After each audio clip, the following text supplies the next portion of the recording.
Hi hello viewers, welcome to NTV. This is Tarak. Kiraak RP ఈ పేరు వినగానే ఆయన కాలుతో కాలు కొట్టడం, తర్వాత ఆటోమేటిక్గా స్కిట్ కొట్టడం, అలాగే ఆయన కొట్టే కామెడీ డైలాగులకి జనాలందరూ పడిపడినవడం ఇవే గుర్తొస్తుంటాయి.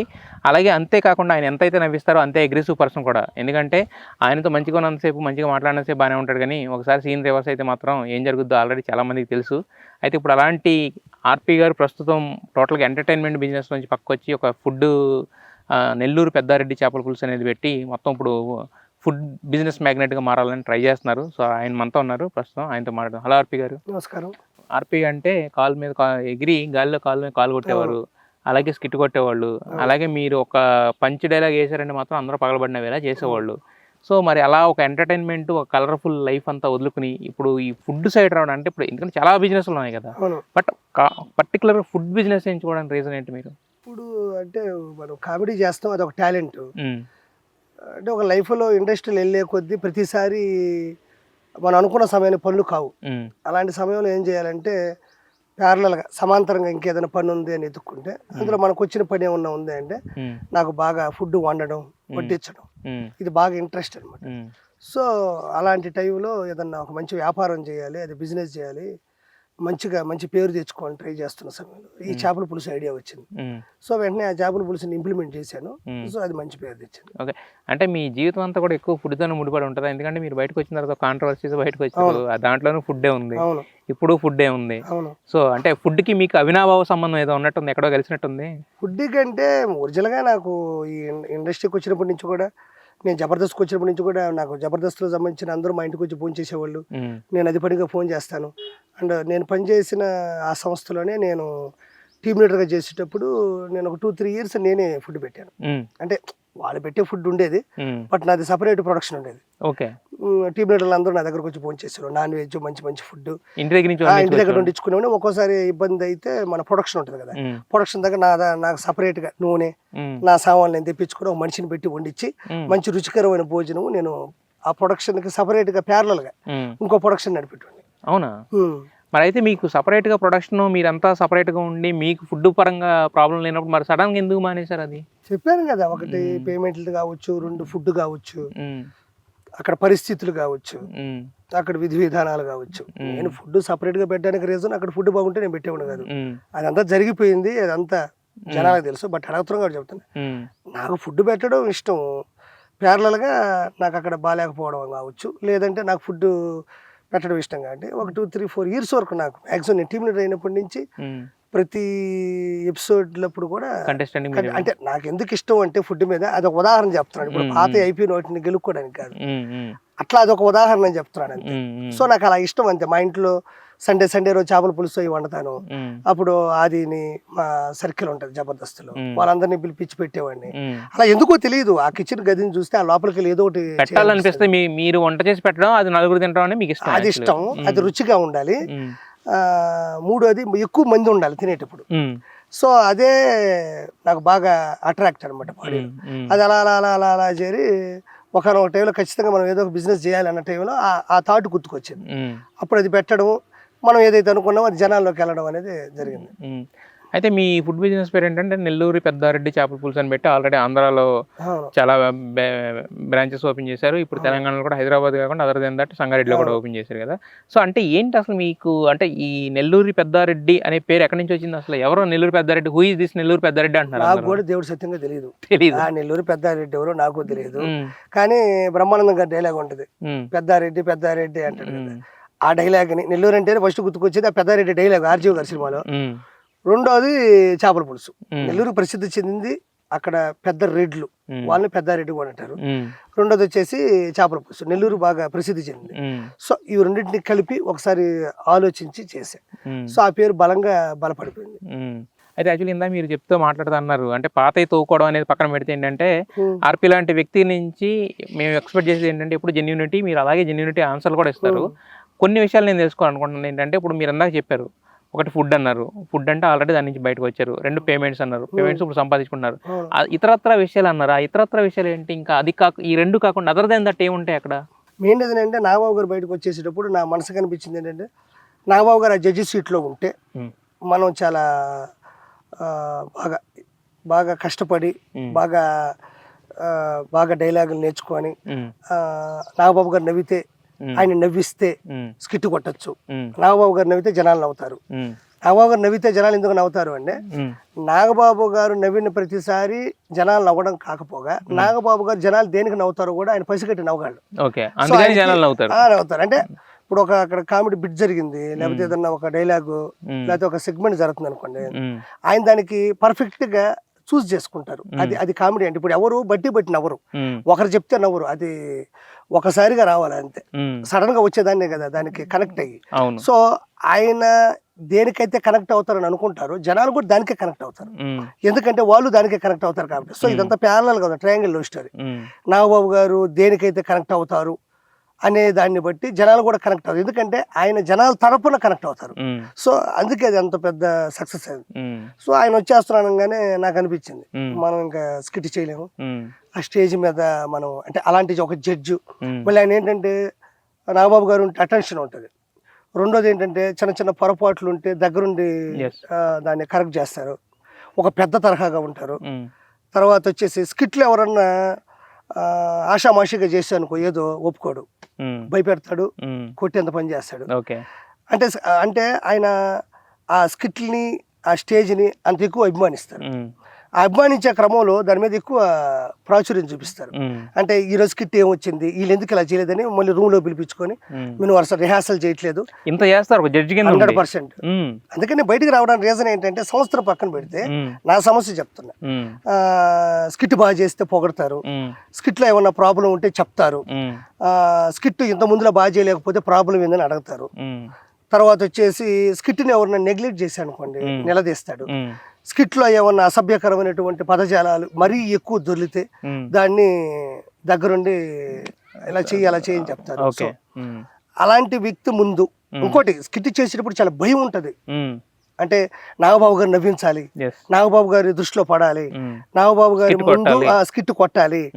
ఆయన ఒక 5 నిమిషాలు కానీ నవ్వలేదంటే మేము అవుట్, ఇంకా మూడి అందరికీ తెలియదు జబర్దస్తులు అది.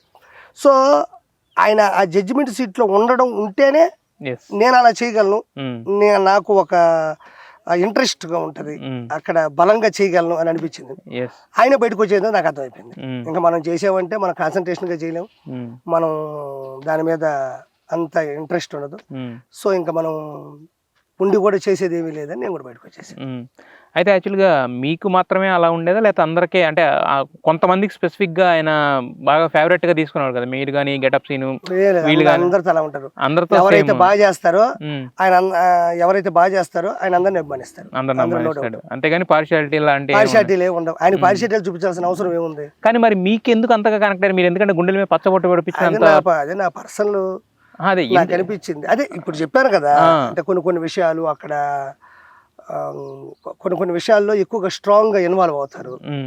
సో అలా ఒక పెద్ద చిరంజీవి గారి బ్రదర్ అయ్యి ఉండి, పవన్ కళ్యాణ్ గారి బ్రదర్ అయ్యి ఉండి, అంత పెద్ద కుటుంబంలో పుట్టిన వ్యక్తి జస్ట్ అలా చూసి నవ్వేసి వెళ్ళిపోవచ్చు. సో అది పనిగా అక్కడే ఉండి స్కిట్ల విషయంలో కూడా ఆయన ఇన్వాల్వ్ అవుతూ ఎదురు వాళ్ళ సమస్యల్లో కూడా ఇన్వాల్వ్ అవుతూ చాలా విషయాల్లో ఆయన ఎక్కువ ప్రాధాన్యత తీసుకుంటారు కాబట్టి అప్పుడు నా మనసు కనిపించింది అది గొప్ప వ్యక్తిత్వం కదా, అలాంటి గొప్ప వ్యక్తి ఎంతమందిలో ఉంటుందని నేను ఒక నిర్ణయం తీసుకున్నాను. ఓకే, మరి అయితే గుండెల పైన పచ్చబొట్టే వేయించుకునేంత అభిమానం నాగబాబు గారు అంటే మరి మీకు.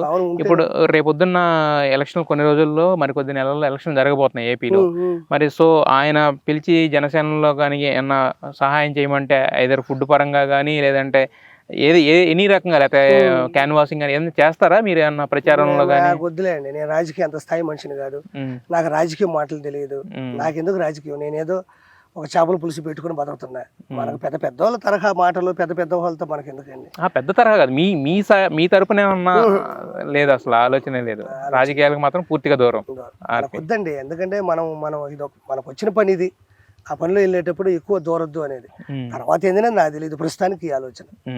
అయితే మీరు యాక్చువల్గా ఇండస్ట్రీకి వచ్చినప్పుడు ఏంటంటే ఒక డైరెక్టర్ అవుదామని వచ్చారు, కమెడియన్ అవుదామని ఎవరో అంటే మీరు అనుకోలేదు, ఒక డైరెక్టర్ అవుదామని వచ్చారు, ఒక సినిమా కూడా ఓపెన్ చేయడం అనేది కూడా జరిగింది కదా.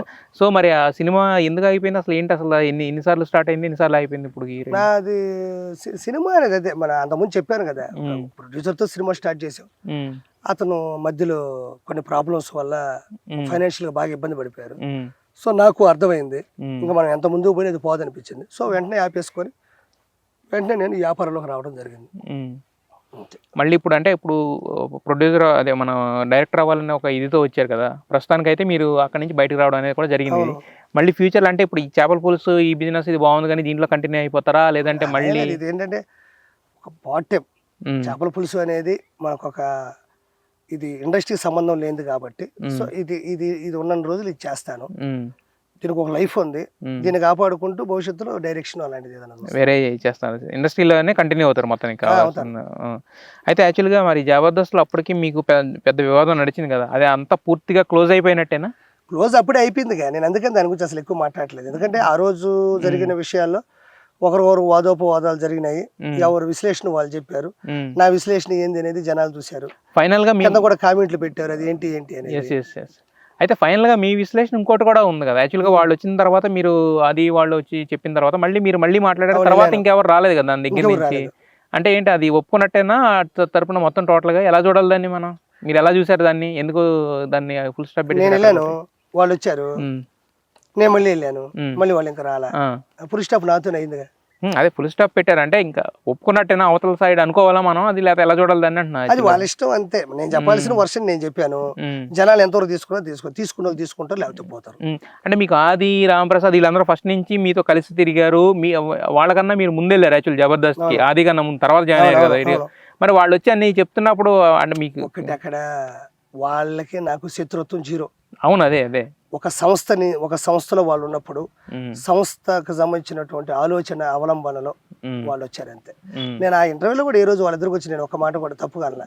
వాళ్ళు నా గురించి ఏమన్నా అనడానికి ట్రై చేసినా నేను అనలేదు, ఎందుకంటే నాకు తెలుసు ఆ మాత్రం వ్యక్తిత్వం నాకు తెలియపోతే అట్లా అయిపోయింది, అది అక్కడ క్లోజ్ అయిపోయింది అంతే. నా జోలికి వాళ్ళు రాలేదు, నేను నాకున్నటువంటి బాధ, నాకున్న భయం నేను చెప్పాను. ఆ రోజుల్లో ఉన్న మనుషులకు అది అర్థమైంది, అన్ని కామెంట్ల రూపంలో కూడా వచ్చినాయి. ఇంకంతే, నేను అక్కడి నుంచి వచ్చేసాను, నేను ఇంకా అక్కడికి పోను, నా పని ఏదో నేను చేసుకుంటున్నాను. అయితే ఇందాక మీరు అన్నారు నాగబాబు గారు ఇలా ఉంటారు కాబట్టి నాకు ఇష్టం, ఆయన బయటకు వచ్చేసిన తర్వాత వచ్చారని. బట్ అదే నాగబాబు గారు బయటకు వచ్చిన తర్వాత మళ్ళీ మీరు ఒక టీమ్ లీడర్ కింద వేరే 2 షోలు కూడా చేశారు. బట్ ఆ 2 షోలు ఎందుకు అంత అనుకున్నందుకు క్లిక్ కాలేదు నిజంగా? అంటే మీరు అన్నీ కూడా ఇదై ఉంటే, ఎందుకంటే చాలా మంది జబర్దస్త్ అనే షో మానేసిన వాళ్ళు అక్కడ కూడా టీమ్ లీడర్స్ కింద ఉన్నారు, వాళ్ళే కమెడియన్స్ కదా, కొత్త ఫేస్లు కూడా లేవు, బట్ ఈయన జడ్జి కింద ఉన్నారు. మళ్ళీ ఆ షోకున్నంత క్రేజ్ కానీ ఇది కానీ మిగతా ఇప్పుడు జబర్దస్త్ నుంచి పుట్టినట్టు ఈ షోలన్నీ నేను చెప్తాను కదా, కామెడీ స్టార్స్ అయినా అదిరింద్ అయినా రేపు ఇంకొక కామెడీ షో వచ్చినా జబర్దస్త్ ఇన్స్పిరేషనే. జడ్జిలు కూర్చోవాలి, మార్కులు ఇవ్వాలి, స్కిట్ చేయాలి, స్కిట్కి డబ్బులు ఇవ్వాలి అనేది ఇన్స్పైర్డ్ బై జబర్దస్త్. దాన్ని ఎవడో నేను కాదనలేదు. అలాంటి ప్రోగ్రామ్ ఇంకోటి రాకపోవడం అనేది తప్పేం కాదు, అలాంటి ప్రోగ్రాంలు వస్తాయి, అందరి విషయం కాదు. అదిరిందులోను కామెడీ స్టార్స్ లో ఉన్న సమస్య ఏంటంటే, మేమేమి అదిరిండి కామెడీ స్టార్స్ పెట్టేప్పుడు ఏమో జబర్దస్త్ స్థాయిని మించి వెళ్ళిపోయి నటులు అవుదామని ఏం పెట్టలే, ఎవడోడు బతుకు తెరువు అది. ఆ జబర్దస్త్ నుంచి వచ్చిన అదిరింది కామెడీ స్టార్స్ మేము ఎంత ప్రోగ్రామ్ చేసినా ఆదివారం చాలా తక్కువ మంది వస్తారు. ఆదివారం రోజు ఫంక్షన్స్ ఉంటాయి, ఆదివారం రోజు మీటింగ్లు ఉంటాయి, ఆదివారం రోజు పార్టీలు ఉంటాయి, ఆదివారం రోజు సినిమాలు ఉంటాయి. సో జబర్దస్త్ ఉండే ఈ గురు శుక్రవారం స్లాట్ లాగా ఈ జీ తెలుగు మా టీవీకి ఆదివారం వచ్చింది. సో అది ఆ స్లాట్ కరెక్ట్ కాదు. ఆ స్లాట్ అంటే సండే నైట్ అనే స్లాటే కరెక్ట్ కాదు. కంటెంట్ కరెక్టే కదా, టైమింగ్ కరెక్ట్ కాదు. కంటెంట్ అంటే మేమే కంటెంట్ అలాంటి స్కిట్లే రాసుకున్నాము. నాగబాబు గారు ఉన్నారు, ఛానల్ ప్రభావం అనేది ఏమి ఉండదండి, ఛానల్ ఇచ్చిన స్లాట్ ప్రాబ్లం. మీరు కొన్ని ఆరోపణలు చేసిన తర్వాత మరి అక్కడ ఫుడ్ పరిస్థితులు మారినాయి, అలాగే మనకు తెలియదండి అవన్నీ. వాళ్ళకి నచ్చింది వాళ్ళు తింటున్నారు, నాకేం వాళ్ళేం చెప్పాలా. నేనేమి వాళ్ళ ఫుడ్ గురించి పూర్తిగా భుజాల మీద వేసుకోవడానికి అయితే నేను ఆ ఉద్యమం చేయలే. ఆ రోజు నా ఇమోషన్ నేను చెప్పా, వాళ్ళు ఏం చేసుకుంటే వాళ్ళ ఇష్టం, వాళ్ళు మంచి ఫుడ్ పెడితే తింటారు, లేదంటే అది బాగుందంటే తింటారు. నా ఇమోషన్ నేను చెప్పేసా, దాన్ని ఎవడు ఎలా తీసుకుంటే అది వాడి ఇష్టం. మీరు కోపం వచ్చినా, బాధ వచ్చినా, దుఃఖం వచ్చినా, ఏదొచ్చినా తట్టుకోలేరు, దాన్ని ఎక్కడ ఎలా డెలివరీ చేయాలో అలా డెలివరీ చేసేస్తారు కదా. సో మరి ఇలా డెలివరీ చేసినప్పుడు మరి మీ వైఫ్ ముందు మీ ఎక్స్ప్రెషన్స్ అవి చెప్పినప్పుడు ఏమైనా సలహాలు వస్తుంటాయి అక్కడి నుంచి? సలహాలు ముందు అర్థం చేసుకుంటది, ఎందుకు తనకు తెలుసు కదా విషయం. మరి మీ విజయం వెనకాల ఆవిడ ఉందా లేదా? వెనకాల ఏం లేదు, పక్కన ఉంది, నా ముందర ఉంది. అంతేగానే వెనకాల ఏంది ప్రతి ఓడిది ఏం మాట, వెనకాల ఎందుకు? ఇప్పుడు వెనకాల ఉంటున్నారా, ముందు ఉంటున్నారు, ముందు పక్కన ఏడబడితే ఆడ ఉంటున్నారు వాళ్ళు. ఉంది అన్ని చోట్ల ఉంది. మరి ఈ నెల్లూరు పెద్దారెడ్డి చేపల పులుసు, పెద్దారెడ్డి చేపల పులుసు ఇప్పుడు ఒక చదువుకున్న అమ్మాయి మరి పెళ్లి చేసుకున్న ఒక అమ్మాయి చేపల పులుసులు పెడతాంటే ఎవరు ఒప్పుకుంటారు? నీకెందుకు కర్రీ పాయింట్లు, నీకెందుకు చేపల పులుసులు అనరా? మరి మంచిగా స్కిట్లు చేసుకుంటా రైటర్గా చేసుకోకుండా ఏదైనా సినిమా డైరెక్షన్ చేసుకోకుండా ఈ విధంగా చేపల పులుసులు పెడతామంటే అవమానం, టీవీలో కనబడ్డోడు నువ్వేంది చిన్న పెట్టిదని ఎవరైనా అంటారు. తన డెప్త్ కనిపెట్టేసింది ముందుగానే. ఎందుకంటే నేను చేపల పులుసు పెట్టిన ప్రతిసారి తను తినడం, వాళ్ళ అమ్మా నాన్న తినడం, మా ఇంటికి వచ్చి వాళ్ళందరూ తినడం అని దాంట్లో తను జనాలు దీన్ని ఎంతవరకు రీచ్ అవుతారు, జనాలు దీన్ని ఎంతవరకు తింటారు, జనాలు దీన్ని ఎంతవరకు యాక్సెప్ట్ చేస్తారు ముందుగానే పట్టేసింది. సో తను లోతుగా చూసింది కాబట్టి అంత మనకు విజయం వచ్చింది. అయితే ఇప్పుడు ఇంటర్వ్యూ ముందు కూడా ఆల్రెడీ మనం చేపల పులుసు టేస్ట్ చేసాము, చేపల పులుసు అనేది. బట్ దాంట్లో ఫస్ట్ టైం మామిడికాయ వేసి నేను ఎప్పుడు తినలేదు, ఫస్ట్ టైం. అంటే ఈ ప్రయోగం మీదేనా? అది ప్రయోగం లేదు. నెల్లూరు చేపల పులుసు అనేది చాలా ఫేమస్ అండి. చాలా మంది అనుకుంటారు చేపల పులుసు నేను చేశాను. నేను కాదు, నెల్లూరు చేపల పులుసు అనేది చాలా ఫేమస్. ఆ నెల్లూరు చేపల పులుసు కూడా ఇప్పుడున్న పరిస్థితుల్లో అప్పుడుండే ఆడోళ్ళు, అప్పుడుండే పెద్దోళ్ళు ఇప్పుడు లేరు. వాళ్ళు ఒరిజినల్ చేపల పులుసు ఉండేది. ఇప్పుడంతా యూట్యూబ్లు, అది వాళ్ళు చేస్తే వీళ్ళు చేస్తే వీళ్ళు చేస్తున్నారు చేపల పులుసులు. నేనేం చేశానంటే ఎవరైతే బాగా ప్రాచీనంగా ఉన్నారో, ఎవరైతే మొదట్లో ఉన్నోళ్ళు ఉంటారో కొంచెం 80 సంవత్సరాల వాళ్ళు, వాళ్ళ దగ్గరికి వెళ్ళి వాళ్ళతో జర్నీ చేసి వాళ్ళతో మళ్ళీ కూర్చొని మళ్ళీ చేపల పులుసుని రెన్యూవల్ చేసి అలా అలా అలా అలా చేసి దాన్ని నెల్లూరు పెద్దారెడ్డి చేపల పులుసు ఒక ఫార్ములా. అంటే మసాలా ఏమి వేయాలి, ఇప్పుడు 1 కేజీ వండడం వేరు, 100 కేజీలు వండడం వేరు, 200 కేజీలు వండడం వేరు. మరి కొన్ని వేల మంది మనం పెట్టేటప్పుడు కేజీ అవ్వదు కదా. మరి ఆ కేజీ చేసేదానికి 1000 కేజీలు చేసే చాలా తేడా ఉంటుంది. కేజీకి 1000 కేజీలకి చాలా తేడా వచ్చేస్తుంది. దాంట్లో చింతపండు, దాంట్లో మెంతులు, దాంట్లో జీలకర్ర, దాంట్లో ధనియాలను కూడా పూర్తిగా అవగాహన బట్టి మనం ఎన్ని కేజీలైనా వండగలం అని ఒక ఫార్ములాకి వచ్చి 3 రంగు ఉండాలి, రుచి ఉండాలి, వాసన ఉండాలి, నిలవ ఉండాలి. చేపల పులుసు అంటే రంగు ఉండాలా, అలా అని చెప్పేసి కలర్ పౌడర్ వేయకూడదు, రుచి ఉండాలా, టేస్టింగ్ సాల్ట్ వేయకూడదు, వాసన ఉండాలా, ఇంకా ఆల్మోస్ట్ నువ్వు ప్రకృతి పరంగా వేస్తేనే ఆ స్మెల్ వస్తుంది. 4 అది నిలవ ఉండాలి. చేపల పులుసు వండేసి తట్ట అవ్వదు, ఒక 2 రోజులు చేపల పులుసు నిలవ ఉండాలి. సో ఇవన్నిటిని అవగాహన తెచ్చుకొని దాన్ని నేను నెల్లూరు పెద్దారెడ్డి చేపల పులుసుగా దాన్ని అవతరింపజేయడం జరిగింది. అవతరింపజేశారు మీరైతే. సరే, అయితే యాక్చువల్గా మీరు అప్పుడు ఉన్న వాళ్ళల్లో జబర్దస్త్ చాలా మంది మారిపోయారు, కొత్త వాళ్ళు వచ్చారు అంతా. బట్ కాకపోతే ఏంటంటే పాత వాళ్ళే ఎక్కువ జనాలకి కనెక్ట్ అయి ఉన్నారు, వాళ్ళ గురించి ఏం మాట్లాడినా చెప్తారు కదా.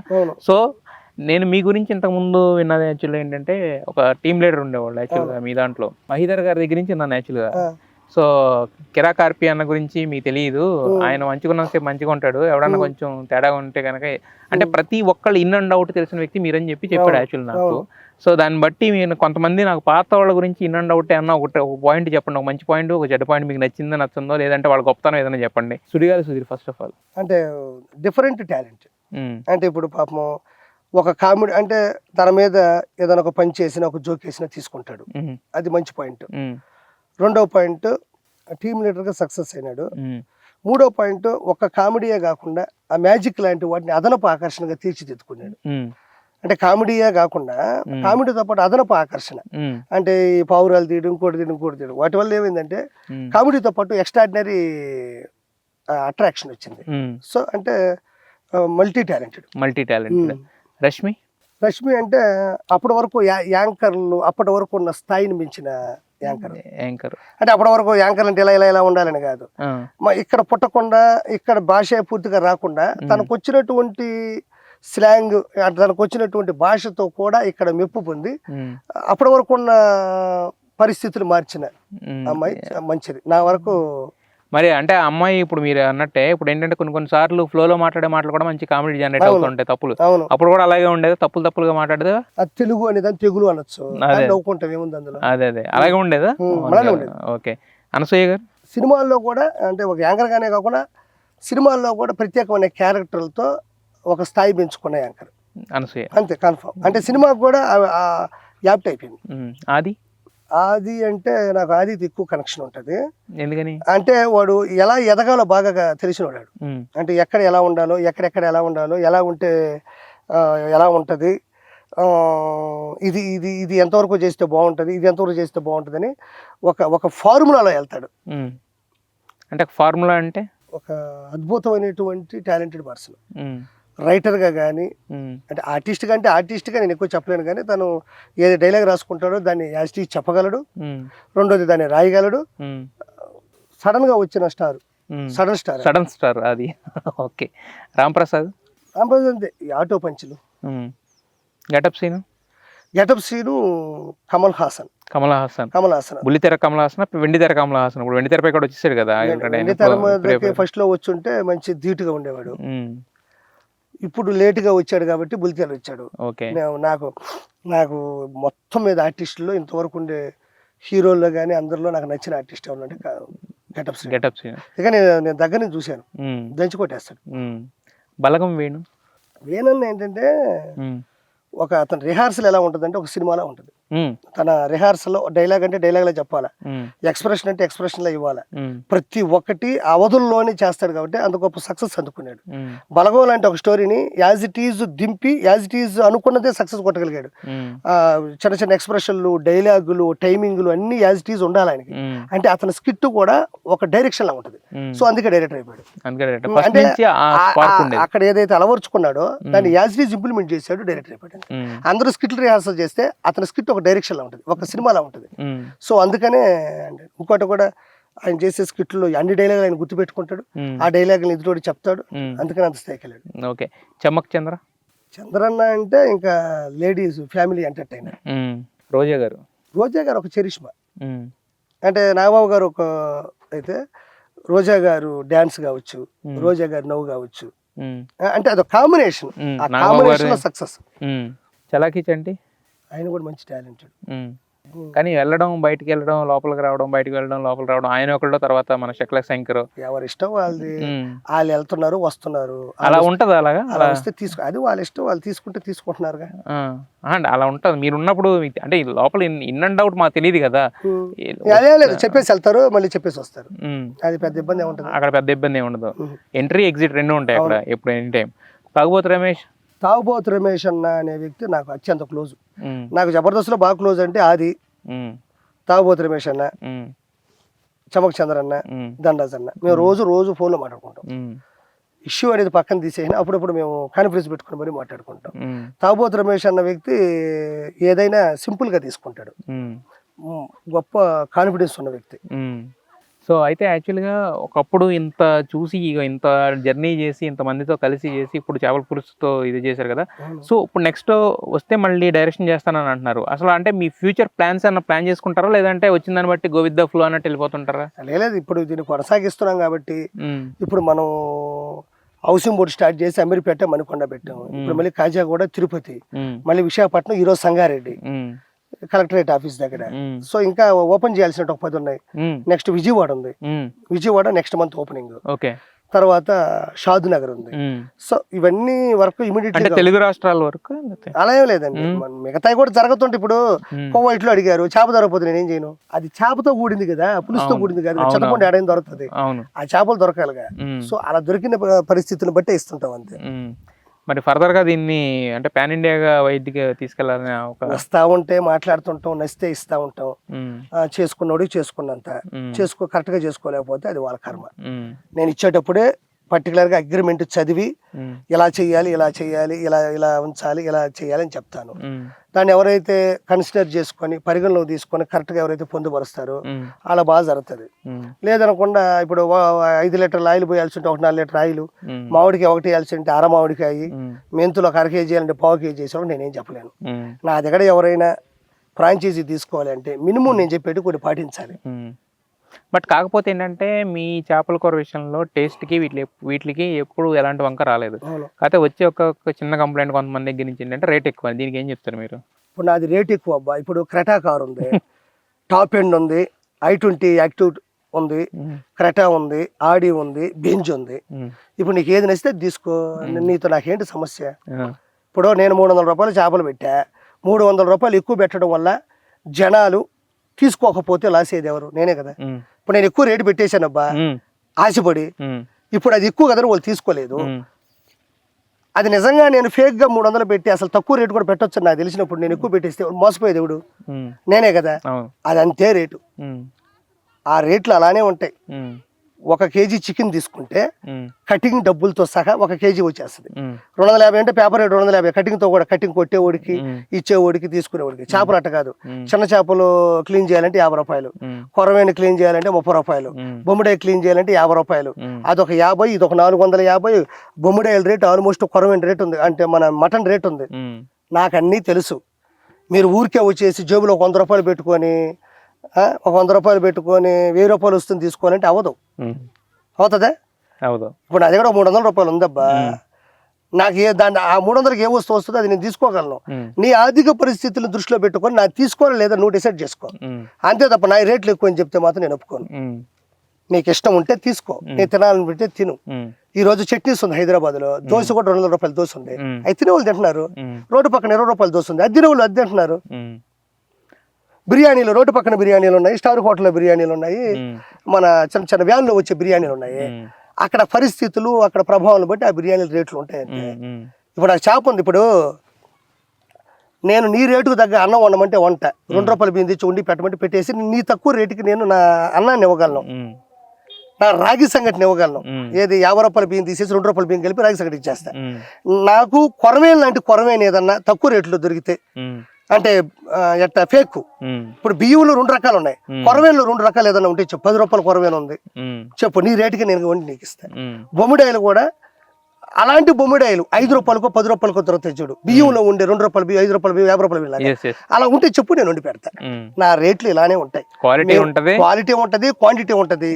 మీకు ఎట్ట పడితే అట్ట, ఏది పడితే అది వేసేసి, ఎక్కడ పడితే అక్కడ చేసేసి. నా నెల్లూరు పెద్దారెడ్డి చేపల పులుసులో నూనె కానించి, మెంతులు కానించి, జీలకర్ర కానించి మేము ఎక్కువ హెవీ ప్రోడక్ట్స్ వాడతాం, మసాలాలో ఎక్కువ వాడతాం, క్వాలిటీ వాడతాం. ఆయిల్ ఎక్కువ పోయాలి, ఏ కూరలో కూడా ఆయిల్ ఎక్కువ వేయరు. కేజీకి చింతపండు అంత వేయాలి, ఏ కూరలో అంత చింతపండు వేయరు. మామిడికాయ రేట్ ఎక్కువ, చింతపండు రేట్ ఎక్కువ, ఆయిల్ ఎక్కువ పోయాలి. మళ్ళీ మనం తీసుకున్నటువంటి చేప రేట్ ఎక్కువ, మసాలా రేట్ ఎక్కువ. అర్థమవుతుందా? ఇవన్నీ నేను వెయ్యాలి అంటే నాకు ఎవరు చిటికలు వేస్తే ఊరికేస్తారా? నా చేపల పులుసు నీకు అందుబాటులో ఉంటే తిను. కొన్ని గ్రూపులు కావాలనే డబ్బులు ఇచ్చి కిరాకార్పే చేపల పులుసు రసంలా ఉంటది, కిరాకార్పే చేపల పులుసు ఎలా ఉంటది అంటే, కిరాకార్పే చేపల పులుసు రసంలా ఉంటే నువ్వు రసమే కొనుక్కొని తిన్నా, దగ్గర రావాల్సిన అవసరం లేదు. ఎవరికి నచ్చకపోయినా నా చేపల పులుసు తీసుకోమని నేను ఎవరిని బతులాను, నేను ఎవరిని కాళ్ళు పట్టుకుని బతులాను. ఇష్టం ఉంటే తిను, లేకపోతే పో. నేను వచ్చి బతులాడితే నువ్వు తింటావా? లేదా నేను నీకు డబ్బులు ఇచ్చి అది కూడా కొనమని చెప్పమంటానా? ఇష్టం ఉంటే తిను, లేకపోతే పో. నా చేపల పులుసు రేట్లు అంతే, అంతేనా? నా చేపల పులుసు రేట్లు అంతే. నాకు తెలుసు ఎంత పెట్టాలి. నేను మనిషినే, నేను కూడా ఒక వ్యవసాయదారు కుటుంబం నుంచి వచ్చినాను. నేను ఆ చేపల పులుసు మీద కోట్లు సంపాదించాలి, నేను పెట్టలే. నాకు ఫస్ట్ దాని మీద పేరు కావాలి, మంచి పేరు. ఆర్పి అని కూడా ఒక చేపల పులుసు పెట్టి వాడు సక్సెస్ అయి ఉండాలి. కానీ ఇంకంతే కామెంట్లు 5 మంది 10 మంది, అది అట్టుంది, ఇది ఎట్టుంది, ఆడట్టుంది, ఏడెట్టుంది, ఆడెట్టుంది. వాడు నా ఎంట్రుకు పనికిరాడాడు. నేను స్వతహాగా ఒక కమెడియన్ అయ్యండి, ఒక ఫుడ్ బిజినెస్ లోకి అడుగుపెట్టి ఈ రోజు ఇంత ప్రపంచాన్ని సృష్టించి ఈ రోజు నా దగ్గర ఇంతమంది ఫ్రాంచైజీలు తీసుకుంటున్నారంటే, నా దగ్గర అంత డబ్బులు ఇచ్చి అంత ఊరికి ఎలా తీసుకుంటారు? నేను కనబడగానే ఫోటో తీసుకోవడానికి, నేను కనబడగానే డబ్బులు ఇచ్చి ఫ్రాంచైజీ తీసుకోవడానికి తేడా ఉంటది.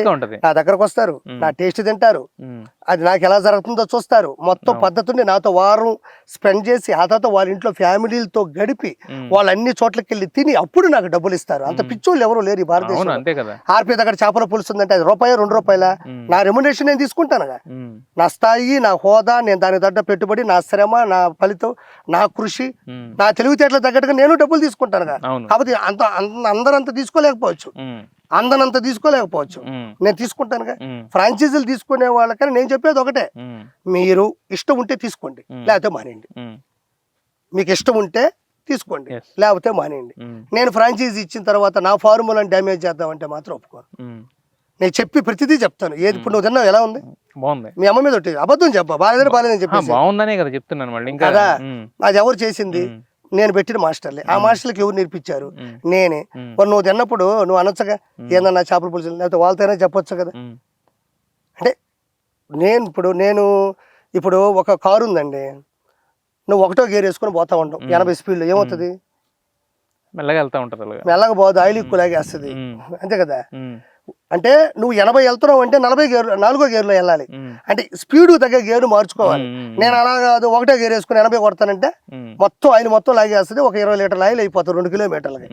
అలానే చేపల పులుసు కూడా 4వ గేర్లో వెళ్ళేదని 1వ గేర్లో వెళ్ళబాకండి.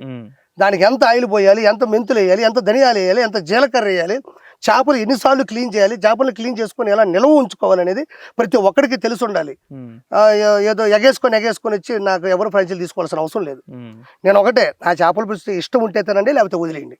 మీకు ఇష్టం ఉంటే నా దగ్గర తీసుకోండి, లేకపోతే వదిలేయండి. I don't care. నేను ఇలానే ఉంటా, నేను ఇలానే చేస్తా. నా చేపల పులుసు మీద నాకు గ్రిప్ ఉంది. నా చేపల పులుసు ఏంటో నాకు తెలుసు. నా చేపల పులుసు మీద నాకు నమ్మకం లేకపోతే నెల్లూరు పెద్దరెడ్డి చేపల పులుసు పెట్టకుండా ఒక కర్రీ పాయింట్ పెట్టుకునేవాడుగా. ఒక చేపల పులుసు మీద ఒక బోర్డు పెట్టాలంటే వాడికి ఎన్ని గట్స్ ఉండాలి, వాడికి ఎంత నమ్మకం ఉండాలి, వాడికి ఎన్ని తెలివితేటలు ఉండాలి. వాడు కమెడియన్గా ఉన్నాడు, వాడు చేపల పులుసు పెట్టి అంత స్థాయికి వెళ్ళిపోయాడు. అంటే చాలా మందికి ఈర్ష్య, ద్వేషం, ఈగో. నేను చాలా గ్రౌండ్ వర్క్ చేశాను. నాకు ఫుడ్ పెట్టడం ఇష్టం, ఫుడ్ వండడం ఇష్టం. నాలో ఆ క్వాలిటీస్ ఉండి ఈ క్వాలిటీస్లోకి వచ్చారు అంతే. వీళ్ళందరూ అవేమీ చేయలేక ప్రతి నా కిందకి వెళ్ళి ఆ చేపల పులుసు రసంలా ఉంది, చేపల పులుసు అదిలా ఉంది, చేపల పులుసు ఇదిలా ఉంది. సరే వాడి ఇంటికి వెళ్తా, మరి వాడు పెట్టమని చెప్పి చేపల పులుసు చూద్దాం. అసలు చేపల పులుసు ఎలా ఉంటుందో వాడిని చెప్పని చెప్పి చూద్దాం. చేపల పులుసు ఎలా ఉంటుందో అని చెప్పని చెప్పి చూద్దాం. అసలు చేపల పులుసు ఎట్టుంటుందో అని చెప్పని చెప్పి నేను నేర్చుకుంటాను. మరి నాకు తెలియదు ఆ చేపల పులుసు ఎట్ట పెట్టలేదని. ఏదో బ్లేమ్ చేసేద్దాం, ఏదో చెప్పేద్దాం, ఆ కింద కామెంట్లు పెడితే చదువుకుంటారు. నా ఎవడో బీకలేడు. ఇది నా స్వహస్తాలతో నేను తయారు చేసుకున్న ఫార్ములా. ఇది నా కష్టార్జితం, నా తల్లిదండ్రుల ఆశీస్సులు, నేను పడ్డ బాధ, నేను పడ్డ భయం, నేను ఈరోజు నిరూపించుకున్నటువంటి వ్యక్తిత్వం. ఎవడ పడితే వాడు కామెంట్లు, ఎవడ పడితే వాడు చేపల పులి ఒక వీడియో పెడితే చాలు ఇంక వరుస పెట్టి కామెంట్లు. నేను అదే చెప్పేది. నా దగ్గర ఫ్రాంచైజీలు తీసుకున్న వాళ్ళు ఎవరైనా నా చేపల పులుసు తినకుండా తీసుకుంటారా? అది వ్యత్యాసం లేకుండా తీసుకుంటారా? దాంట్లో తేడా లేకుండా అద్భుతం కాకుండా తీసుకుంటారా? నేను ఏమన్నా ఊరికే ఇస్తున్నాను ఫ్రాంచైజీలు? నేను డబ్బులు తీసుకున్నాక తీస్తారు. అప్పుడు వాళ్ళు ఎంత చెక్ చేస్తారు. చేపల పులుసు తీసుకుంటారు, వాళ్ళ ఇంట్లో ఇస్తారు, వాళ్ళు తింటారు, ఇంకోరు తింటారు, డబ్బులు ఇవ్వాలి కదా అని వంశాలు ఆలోచిస్తారు. సో నేను సక్సెస్సే కాకడ. సో ఇగోలు, ఈర్షులు, ద్వేషాలు ఉంటే మడిసి మీ చెవులో పెట్టుకోండి. కిరాకార్పీతో కాదు ఇది. ఒకటి నీకు నాది రేట్లు అలానే ఉంటాయి. ఎవడైతే అన్నీ తెలుసు కూడా విమర్శిస్తాడు కావాలని. ఇప్పుడు రేట్ అంటే వాళ్ళలో చేపలు వండుకునే ఏ మనిషికి తెలియదండి. చేపల రేటు ఏ మనిషికి తెలియదు భారతదేశంలో. వాళ్ళు రేట్ అంటే ఎట్లా? నేను అదే చెప్తున్నా. ఇది నెల్లూరు పెద్దారెడ్డి చేపలు. మీ చేపల పులుసులు పక్కన పెట్టండి. నా చేపల పులుసు ఇలానే ఉంటది. నా చేపల పులుసులో ఇలానే ఉంటాయి నావి. మీరు ఇప్పుడు కూడా ఫైర్ బ్రాండ్ అనేది మాకు తెలిసింది, దాచుకోరు. కాదన్నా, ఇప్పుడు చేపల పులుసు రేటు అంటే ఇప్పుడు హైదరాబాద్ లో 750 రూపాయల బిర్యానీ కూడా ఉంది లేదా? 70 రూపాయల బిర్యానీ లేదా? 2000 రూపాయల బిర్యానీ లేవా? తేడా ఏంది? అక్కడ ఉండే ప్లేస్ ని బట్టి కావచ్చు, క్వాలిటీని బట్టి కావచ్చు, ఆ విలువైన చెప్స్ బట్టి కూడా కావచ్చు. మరి దానికి ఏముంది, దానికి ఆన్సర్ ఏముంటది అంతే. నేను కూడా వాడే మామిడికాయ, అసలు మామిడికాయ ఏ కూరలో మ్యాక్సిమం వాటర్, నేను సపరేట్ గా మామిడికాయ వేయాలి. దాంట్లో మామిడికాయ ఎంత రేటు తెలుసా మీకు? చింతపండు ఎంత వేస్తే సరిపోదు. కేజీకి ఇంత చింతపండు వేయాలి. 1 కేజీకి ఇంత చింతపండు అంటే ఎంత ఖర్చు ఉంటుంది? నూనె పోయాలి. ఎక్కువ నూనె పోసేది ఊరగాయకి, చేపల పులుసుకే. సో నేను ఎక్కువ పోయాలంటే నూనె నాకు ఫ్రీగా యానించి వస్తుంది. ఎవడేమనుకున్నా నాకు అనవసరం. నా చేపల పులుసు రేట్లు అలానే ఉంటాయి. మీ దగ్గర డబ్బులు లేక, మీ దగ్గర స్తోమత లేక మీరు ఈ రేట్లు ఎక్కువ అని చెప్పాకండి. ఇప్పుడు నాకున్నానండి, ఇప్పుడు నా దగ్గర ఒక 1000 రూపాయలు ఉందండి. నేను ఇప్పుడు తటకని నోవాటర్లో రూమ్ తీసుకోగలనా? తీసుకోలేదు. నేను 1000 రూపాయలు ఉండేటువంటి ఒక చిన్న లాడ్జ్లోకి వెళ్ళి రూమ్ తీసుకుంటాను. నా దగ్గర 1000 రూపాయలు ఉండే నోవాటర్లో రూమ్ రేట్లు ఎక్కువ ఉన్నాయంటే అది స్టార్ హోటల్, దాని అంబియన్స్ అలానే ఉంటాయి, దాని సెంట్రల్ ఏసీ, దాని చుట్టుపక్కల ప్రదేశాలు అలా ఉంటాయి, దాని వ్యూ అలానే ఉంటుంది, అక్కడ పెట్టిన ఖర్చు అలానే ఉంటుంది, అక్కడ గజం స్థలం కూడా అలానే ఉంటుంది. అది పక్కన పెట్టేసి నీ దగ్గర డబ్బులు లేక నీ పేదరికాన్ని అడ్డు పెట్టుకొని అంటే నీ దగ్గర ఉన్న 100 రూపాయలకి నేను నా చేపల పులుసుని నేను చిటికేసి దేవుడిని ప్రార్థించి నేను 100 రూపాయలు ఇప్పుడు కొరవేను బొమ్మడి పులుసు నీకు పెట్టాలా? నీ దగ్గర డబ్బులు లేకపోతే ఒప్పుకో, ఇంటికి వెళ్ళి పచ్చడి తిను, తప్పేమీ లేదు. నీ దగ్గర డబ్బులు ఉన్నప్పుడు నా చేపల పులుసు తిను. అంతే. నేను ఏదైతే చేపల పులుసు ఎంచుకున్నానో దాని భవిష్యత్తు అంతే. నేనేం చేయలేనిది. నేను ఎంచుకున్న చేపల పులుసు భవిష్యత్తు అంతే. ఆ చేప అదే రేటు ఉంటుంది. నేను ఆ రేట్నే తీసుకోవాలి. నాకు ఎవడు ఊరికే ఎవడు. చేపలు ఏమైనా అన్నదమ్ములు కాదు, చేప ఏమైనా ప్రోడక్ట్ కాదు, నేను కనిపెట్టింది కాదు. చేప అనేది భూమి మీద ఒక జీవి. అది ఆ జీవిని నేను ఆ రేటుకు తీసుకొని నేను వండి పంపించానంటే తప్పదండి. మొత్తానికి మరి అయితే ఇప్పుడు ప్రస్తుతానికి అయితే చేపల పులుసు మీద గురించి ఇంతసేపు సుదీర్ఘంగా మాట్లాడారు, మీ చేపల పులుసు గురించి. సో మరి ఫ్యూచర్లో ఇంకా వేరే బిజినెస్ లో ఏమైనా అడుగుపెట్టే అవకాశాలు ఉన్నాయా లేదా ఉంది? నెక్స్ట్ ఉంటదండి, నెక్స్ట్ హీరో అలా ఉంటది, చూడాలి, చెక్ చేస్తున్నాం. అది ఒకటి టిఫిన్స్ మీద వేరేది ఇవి ఉన్నాయి కదండి, ఇవన్నీ ఇవ్వాలి. ఇప్పుడు సంగారెడ్డి అయింది, నెక్స్ట్ విజయవాడ. సో నేను ఫ్రాంచైజీ వాళ్ళకి కూడా చెప్పేది ఏంటంటే తీసుకోలేకపోతే పోండి, తీసుకోలేకపోతే పోండి. ఎందుకంటే తీసుకొని వచ్చేటప్పుడే ఖర్చు అందరూ పెడతారు, ఖర్చుతో పాటు కష్టపడాలి. కిరాకార్పి బోర్డు తీసుకుని నిరుపేద చేపల పులుసు పెట్టేది మాత్రం జరగదు. ఒక పెద్ద స్టార్ హీరోలతో సినిమాలు చేసినంత మాత్రం ఏం ఆడవు. ఆ స్టార్ హీరో సంబంధించిన కథ కూడా కరెక్ట్ గా ఉండాలి. ఇచ్చిన కథను కరెక్ట్ గా తీయాలి. కంటెంట్ మిస్ చేసామంటే అది పోతుంది. అక్కడ ప్రతి ఒక్కటి పర్ఫెక్ట్ గా ఉండాలి, నీట్నెస్ ఉండాలి, వండేటప్పుడు కరెక్ట్ గా ఉండాలి, చేపల పులుసు టైంకి ఉండాలి. సో ఎవరైనా నా దగ్గర ఫ్రాంచైజీ రావాలంటే నేను చెప్పే మినిమం క్వాలిఫికేషన్ ఏంటంటే నా దగ్గర తీసుకోవడమే కాదు, కష్టపడాలి, దాన్ని అంటి పెట్టుకొని ఉండాలి, దాన్ని జాగ్రత్తగా చెక్ చేసుకుంటూ ఉండాలి. అలాంటిది లేనప్పుడు నా దగ్గర తీసుకున్న వేస్టే. సో మొత్తానికి అయితే ఇప్పుడు మీ దగ్గర అంటే ఇప్పటివరకు ఆర్పీకి కిరాక్ ఆర్పీతో ఎప్పుడు మాట్లాడినా కొత్త కొత్త విషయాలు చాలా వస్తుంటాయి. ఈ రోజు చేపల పులుసు గురించి చెప్పారు. బట్ ఎనీహౌ మీరు అంటే దీని వెనకున్న మీ కష్టం అనేది కూడా మాకు కనపడింది మీ మాటల్లో ఉన్న దీన్ని బట్టి. సో ఖచ్చితంగా మీరు ఈ బిజినెస్ సక్సెస్ అయ్యారు కాబట్టి నెక్స్ట్ మీరు పెట్టాలనుకున్న బిజినెస్ కూడా సక్సెస్ అవ్వాలని, అలాగే మీరు ఇండస్ట్రీ నుంచి ఇటువైపు వచ్చిన మనిషి కాబట్టి మళ్ళీ ఇండస్ట్రీకి వచ్చి సినిమాలు కూడా తీసి ఇటు కొట్టాలి మనస్ఫూర్తి కోరుకుంటున్నాను అండి. Wish you all the best Kiraak RP గారు. Thank you sir. Thank you.